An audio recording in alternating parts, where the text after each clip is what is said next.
Hey, everybody, it's Scott Steen with winnersandwhiners.com coming to you with the NBA edition. It's Tuesday, and this is Today in Sports Betting, everybody. Scott got a couple of interesting TV games here today that we're going to touch on and then kind of rock and roll with anything else. We don't have lines on everything, as of course we've changed our schedule around doing this 1 o'clock-ish, give or take. First TV game. It's going to be Atlanta and Miami. Wait, you have that on TV? Excuse me, that's not. Oh no, I'm sorry. Boston Clippers is the first TV game. My bad. I was just looking at a different game that we didn't have lines for. Yeah, it's the Clippers in Boston is the TV game. So let's start off. You got a guess for the line in that one, Scott? Well, FanDuel already has the line, so I'm going to Oh, do they have one up? Let's see. I'm going to go with Clips -3. 3.5. Oh, so close. Close. But there is no total. I only see the 3.5 here. Truth is, I really can't stand both of these teams. The Clippers, if you watch them on the Sunday game against Milwaukee, it's kind of impressive to go the final 4 minutes of basically a one-possession game and not score. And that's kind of impressive. You scored 0 points in the final 4 minutes. That's definitely something. Right. You know, I think Paul George, I forgot what his numbers were in the fourth quarter, but what do you got, like 1 for 10? It was not good. Not good. It was not good. But the Clippers, this team is, well, kind of just consistently mediocre over the last couple of weeks. I mean, they're alternating wins and losses. This team really just can't build much traction. And you look at the roster, I think the roster is okay. Truth is, I think that they're probably going to lose in the second round. I don't really see much optimism for this team unless they trade for some type of point guard, because Beverly is a guy who I used to kind of like because he's crap. You know, he's chippy and, you know, he brings a certain intensity. But at some point, you just got to realize he's completely useless offensively. Yeah. He has no purpose. Yeah, this is an offense that's been extremely inconsistent. Struggled against a lot of good defenses. Well, you're going through the actual team, though, and you have to mention, of course, that Kawhi Leonard and Paul George are the main two options. Whether or not you like Paul George or not late in games, I'll skip that because I think we all feel the same way about Paul George. But either way, your number 3 option on your team is Marcus Morris Sr. or like Serge Ibaka. Like, this team, I don't really know how this team, based on how it's currently constructed, can seriously compete for anything. Yeah, I'm with you. On the other hand, I probably hate Boston even more. That's what I'm saying. Boston, I don't know about, because also Jaylen Brown has been kind of dealing with a little bit of a knee issue. Right, and that's the reason we've got no line yet, because Jaylen Brown's status is unknown at this time. But that's why most books don't have a line. FanDuel just decided, screw it, we're going to put up a line anyway. But Jaylen Brown, of course, is an extremely valuable player to that team. Celtics had a pretty entertaining game against the Wizards over the weekend where they had a massive lead, blew it, and then ended up winning the game anyway. But you are looking through the Celtics, they've won 2 in a row against the Pacers, who I said I would fade for the near future, and Pacers got killed yesterday against Philly, gave up 130 points, and then ended up beating Washington by 1. Do I really, really like a side here? No, but once again, if Brown plays, I'll have to take the points with the Celtics. I think you feel the same way. Why do you think that? Just because of the fact that I think we can agree that we hate both these teams. But if Brown does play, Boston at home getting 3.5 does seem pretty attractive. At least compared to laying 3.5 with this Clippers team. Yeah, here's the thing. I think at full strength, the Clippers are better than Boston. And I think as bad teams, the Clippers are better than Boston. Okay, fair enough. But are the 3.5 points better? I don't know. That's definitely. I think the line seems pretty on. I would agree. I would have agreed with you. I figured it would have been 3. If Brown plays, probably it'll drop to 2.5. Yeah, I don't suppose you have a money line on that. I do. Clippers on the money line are -166. Celtics are +140. 140. I think that might be worth maybe. Yeah, I'd probably just hold my nose and take the money line with the Celtics. Yeah. In terms of us actually putting money on the Celtics or Clippers, hell no. Nope. Nope, not But going to lie to you. We're not going to sit here and lie to you and go, yeah, this is going to be a big play for us. but We break down the games that most people are going to be watching, and sometimes they suck. And this is one of those cases where, it's a game between two teams that are definitely struggling.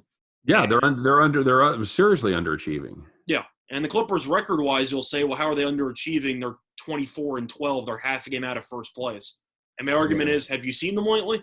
Yeah, that's you got to and you've got to look at who they've beaten too. This Clippers team is really good at beating up on bad teams. Yeah, that's kind of what they do. I'm just trying to look down and see. Well, they beat they did beat Utah. They beat Utah, but they lost the game before that to Utah. Right, to Utah. But I'm trying to see the last team before that. The last time they beat. Lost to Milwaukee. Lost to the Nets. By the way, they've already lost to Boston once this year. Yeah.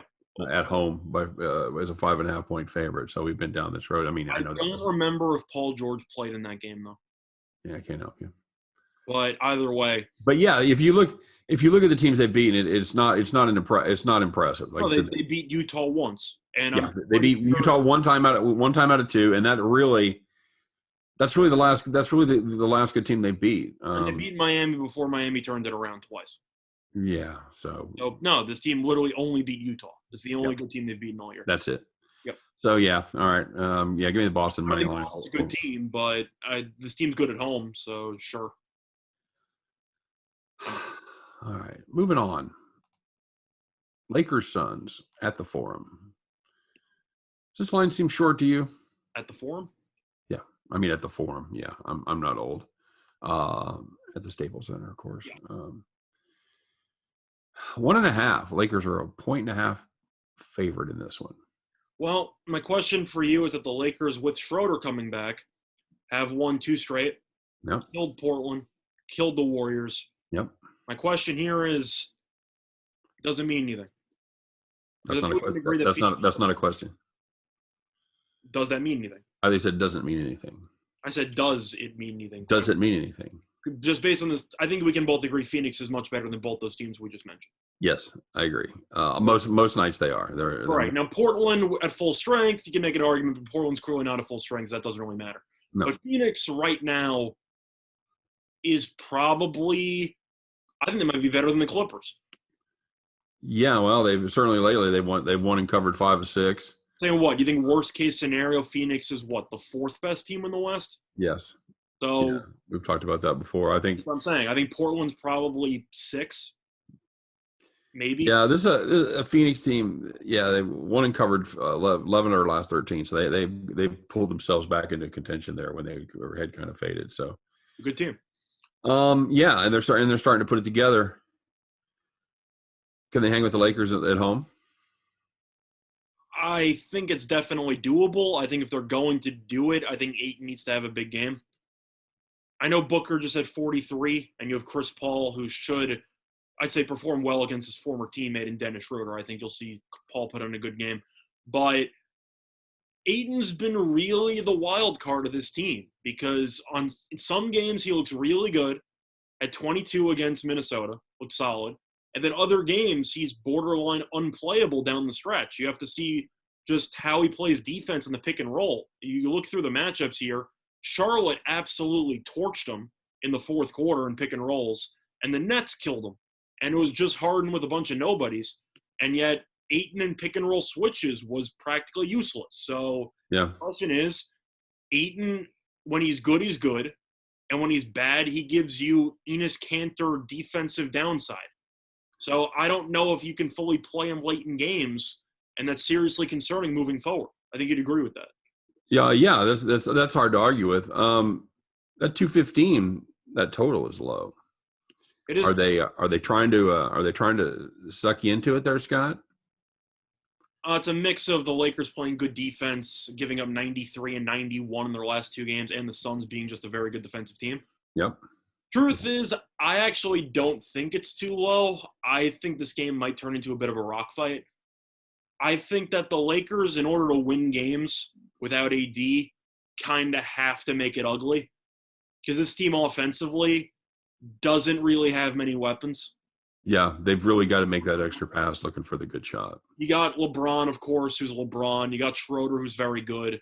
And then other than that, though, I mean, who's your third option? Kuzma?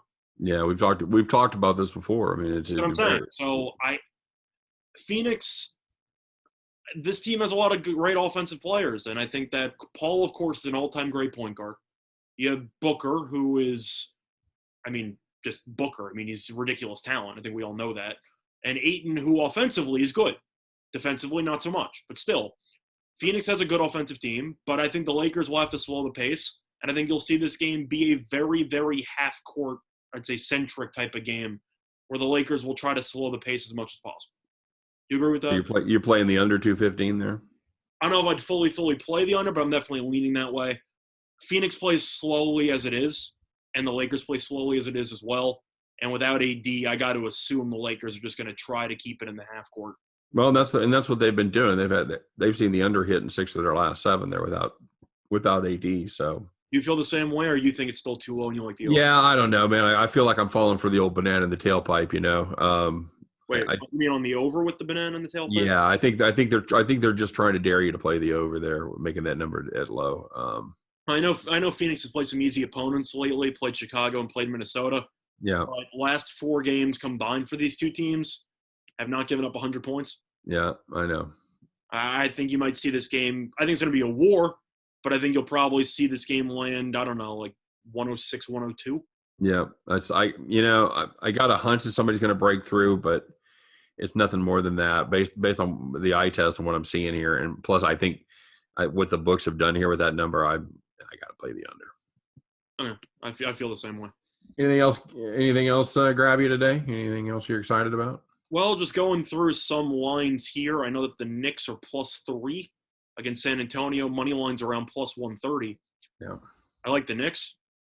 Yeah. San Antonio they usually have a very good home court, which we all know about. But, the issue you have is that this team played an overtime thriller yesterday and now faces off against the surging New York Knicks, who are above 500 in March for the first time since, I don't know, World War II?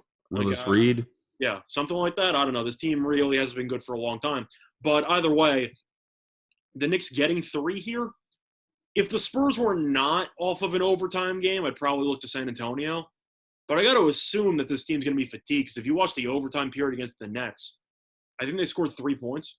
Yeah. This team just ran out of gas. And this team's already shorthanded by a decent amount of players. So, like, Rudy Gay hasn't played the last couple games. I know Vassell hasn't played the last couple games. Derek White didn't play either. So the Spurs are already shorthanded and also had to play an extra 5 minutes yesterday. The Knicks are like +130 on the money line. Yeah, I like that. That looks kind of appealing to me. Ride the hot hand, man. I'll tell you the other one. The other one that I like there is I'll take the Wizards. I'll take the Wizards catching a point. Yeah. You talk about surprises. This is a Wizard team been playing good ball. They've won 6 of their last 8. They've covered 7 of their last 8. I'm not impressed with this Memphis team. They've been able to play some decent defense on occasion, but that offense still leaves a lot to be desired for me. Mm-hmm. I'll take the Wizards there plus the 1. That's fair. Well, I wanted to ask you about one other game before we fully wrap up. All right. The Hawks and the Heat, which I kind of find fascinating because the Heat, of course, are surging. This team's won 6 in a row. This Right. is finally starting to look like the team that they were last year. Mm-hmm. Beat Atlanta in the last game by 10. They're playing at home again. Miami's only laying 3.5. I know Jimmy Butler might not play. He did not play in the last game. Right. And still won by 10. And Atlanta fired their coach. Yeah. So my question is, do you expect Atlanta to show a little bit of a little shot in the arm with behind a new coach? No idea. No idea. I don't know either. I figured it's worth talking about. It is worth talking about, but I don't want to. I'm not touching that.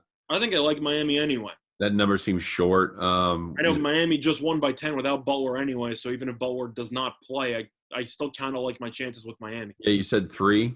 It's 3.5. 3.5. I don't think Atlanta's any good. No, they're Trae Young, and that's It's it. not entirely their fault because I think DeAndre Hunter was arguably the most valuable player on that team.